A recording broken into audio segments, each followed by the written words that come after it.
عید کے سلسلے میں میں ریاست تلنگانہ کی عوام کو یہ بات بتانا ضروری سمجھتا ہوں کہ ہمارے پاس اس ریاست تلنگانہ میں رات میں 9 بجے سے کرفیو ہے، اور میری کل تلنگانہ حکومت کے وزیر داخلہ جناب محمود علی صاحب سے بات چیت ہوئی فون پر، اور انہوں نے مجھے یہ بتایا ہے کہ عید کی نماز حکومت عیدگاہ میں ادا کرنے کی اجازت اس لیے نہیں دے سکتی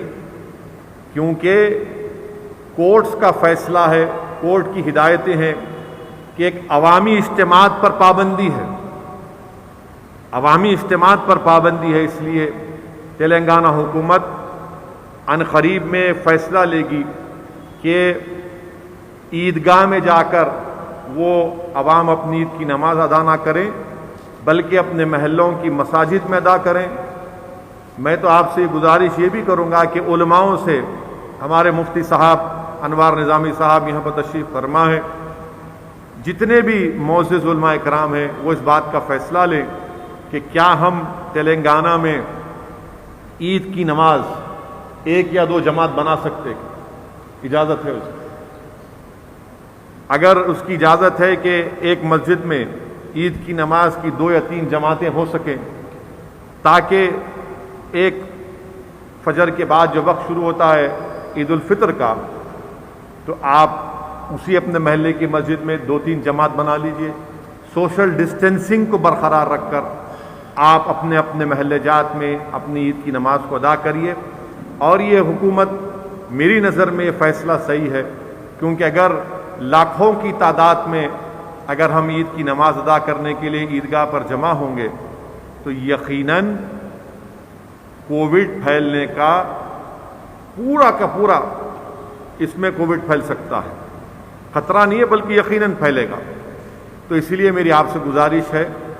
کہ حکومت کی طرف سے جب یہ فیصلے کا اعلان ہوگا تو علماء کرام سے میری گزارش ہے کہ وہ اس بات کا فیصلہ کریں کہ کیا مساجد میں محلوں کی عید کی نماز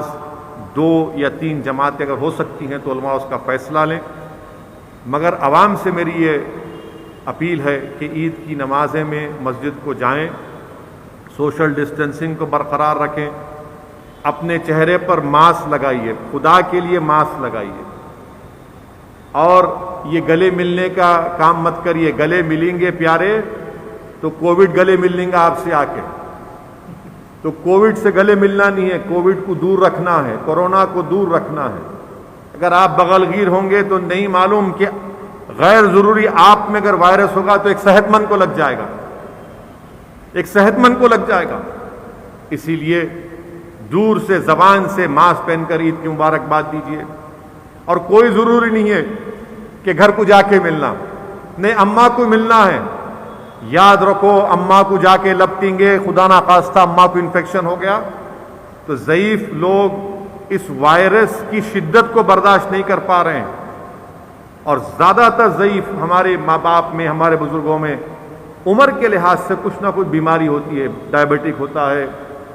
ہارٹ کی بیماری ہوتی ہے، کڈنی کا ہوتا ہے۔ دور سے اماں کو اگر ہو سکے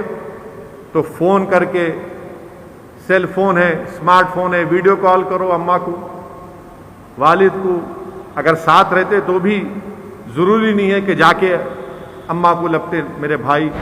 یہ احتیاط کرنے کا وقت ہے، بہت احتیاط کرنے کا وقت ہے۔ سوشل ڈسٹینسنگ کو رکھیے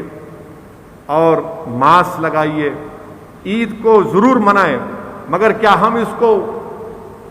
روایتی طور پر جیسا عید مناتے ویسا منائیں یا خاموشی سے منا لیں؟ تو میرے عزیز دوستوں اور بزرگوں، ہم کو عید منانا ضروری ہے، انعام کا دن ہے، وہ مزدور کو مزدوری ملنے کا دن ہے، مگر اسی شان و شوکت سے اگر آپ منائیں گے تو احتیاط کریے، کیونکہ یاد رکھیے کہ ہر 4-5ویں گھر میں کوئی بیمار ہے،